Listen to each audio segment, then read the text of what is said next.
एक शेर हिरनी का शिकार करने के लिए उसका पीछा कर रहा था। हिरनी भागते हुए दो हट्टे कट्टे बेलों के पास आई और बोली, प्लीज मुझे बचा लो, नहीं तो शेर मुझे खा जाएगा।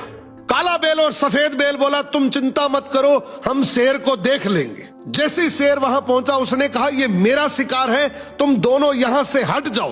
काला बेल बोला, ये हमारी दोस्त है, इसलिए हम तुम्हें इसे कभी नहीं खाने देंगे।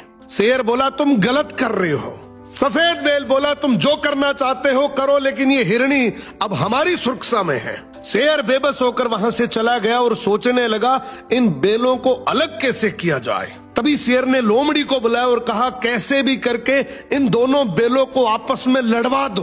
तू एक बार इन दोनों को अलग करवा दे, फिर मैं एक एक करके दोनों को खा जाऊंगा। लोमड़ी बोली, जी हुजूर, अभी जाती हूँ। सबसे पहले लोमड़ी सफेद बेल के पास गई और बोली, मैं तुम्हें एक बात बता रही हूँ, आगे मत करना।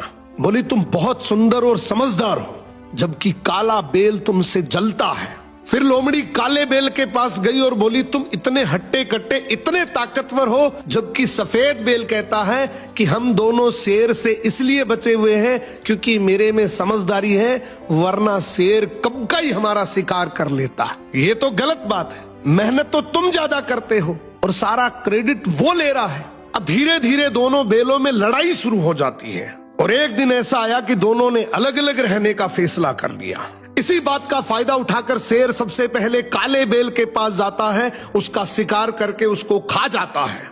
अब लोमड़ी कहती है, हुजूर, सफेद बेल भी जंगल में अकेला घूम रहा है।